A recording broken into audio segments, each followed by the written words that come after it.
Shalom. जिवंत गोड येशूच्या नावात आपल्या सर्वांचे मार्गाकरिता प्रकाश कार्यक्रमात सहर्ष स्वागत करीत आहोत.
आजच्या मननाकरिता देवाचे वचन स्तोत्रसंहिता अध्याय 5 7 ते 12 ही वचने. स्तोत्रसंहिता अध्याय 5 7 ते 12 ही वचने. मी तर तुझ्या अपार कृपेने तुझ्या मंदिरात येईन, तुझी भीड धरून तुझ्या पवित्र स्थानाकडे तोंड करून दंडवत घालीन. हे परमेश्वरा, माझ्यासाठी शत्रू टपले आहेत, म्हणून तू मला आपल्या न्यायपथाने ने. आपला मार्ग मज पुढे नीट कर. त्यांच्या तोंडाचा भरोसा नाही, त्यांचे अंतर्याम केवळ खाच आहे, त्यांचा घसा केवळ उघडे थडे आहे. ते आपल्या जीवेने गोड गोड बोलतात, हे देवा त्यास दोषी ठरीव. ते आपल्या मसलतीत फसवत, त्यांच्या बहुत अपराधास्तव त्यास झुगारून दे, कारण ते तुला जुमानीत नाहीत. परंतु तुझा आश्रय करणारे सारे हर्ष करोत, त्यांचे तू रक्षण करीतोस म्हणून ते सदा गजर करोत. ज्यास तुझे नाम प्रिय आहे ते तुझ्या ठाई उल्हास पावत, कारण तूच धार्मिकाला आशीर्वाद देतोस. हे परमेश्वरा, तू कवचाप्रमाणे त्याला कृपा प्रसादाने वेष्टितोस. प्रभू परमेश्वर या वाचलेल्या वचनाद्वारे आपला आजचा दिवस आशीर्वादित करो. प्रभू येशूच्या नावामध्ये आपण सर्वांना सुप्रभात. या सकाळच्या समय आम्ही देवाचं वचन बघत आहोत. स्तोत्र त्याचा 5 अध्याय आणि 7 ते 12. आणि या ठिकाणी आम्ही देवाचं वचन बघतोय की दाविदाने दुष्ट लोकांच्या उपस्थितीतही उपासनेसाठी आत्मविश्वास पूर्ण दृष्टिकोन कसा दाखवला यावर आम्ही पाहतो. आणि या ठिकाणी आम्ही पाहतो की जरी परिस्थिती अनुकूल असावी या विपरीत असावी, परंतु देवावरचा आमचा विश्वास, आत्मविश्वास हा दाखवलाच पाहिजे. तो देवाच्या दयेवर अवलंबून राहून आणि उपासना दरम्यान देवाचे भय बाळगून विश्वासाने देवाच्या घरात प्रवेश करण्याचा आपला हेतू या स्तोत्रामध्ये तो व्यक्त करतो. तो देवाच्या मार्गदर्शनासाठी आणि संरक्षणासाठी प्रार्थना करतो. देवावरील आपला विश्वास आणि शत्रूच्या कपटातील फरक तो या ठिकाणी अधोरेखित करतो. आणि ह्याद्वारे आम्हाला हीच सांगतो की देवाच्या घरात आम्ही येत असताना आमचा आत्मविश्वास किती मजबूत असावा, आमच्या आत्मविश्वासामध्ये किती देवाच्या विषयी आमचा भर असावा.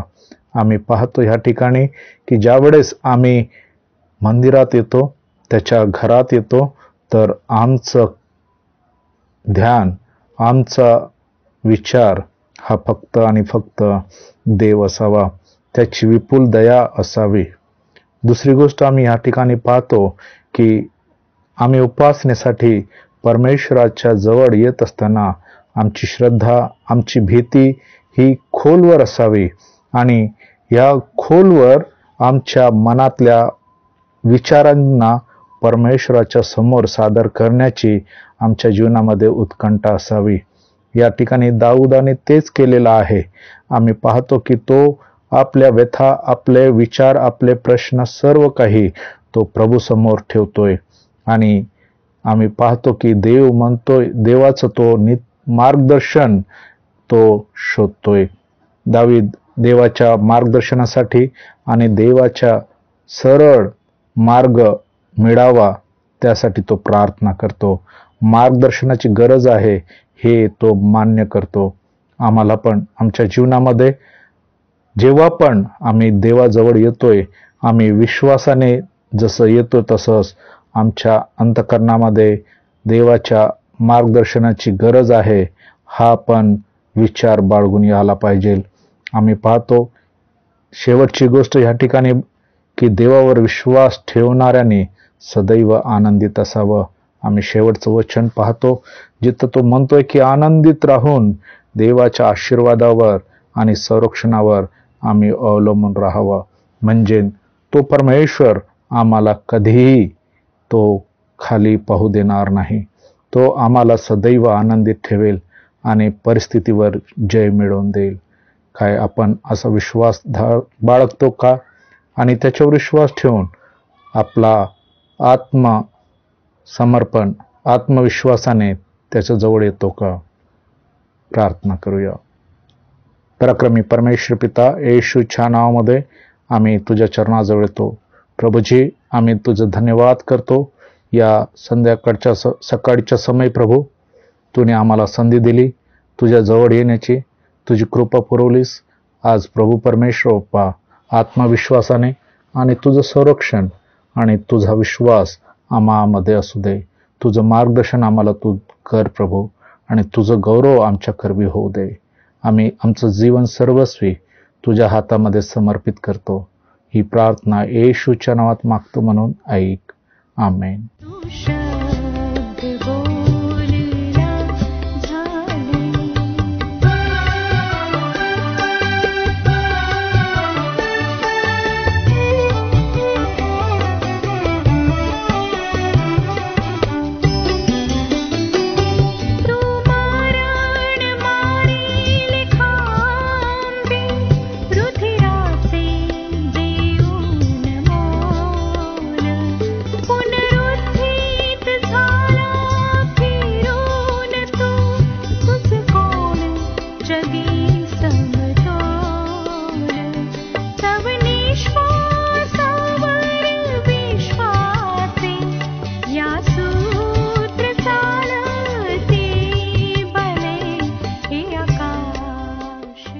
माझ्या दुःखात माझे सांत्वन हे आहे की तुझे वचन मला नवजीवन देते.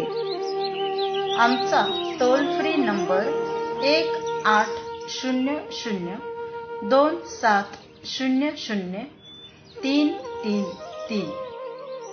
आम्ही आपणासाठी या नंबरवर प्रार्थना करण्यास उपलब्ध आहोत. धन्यवाद.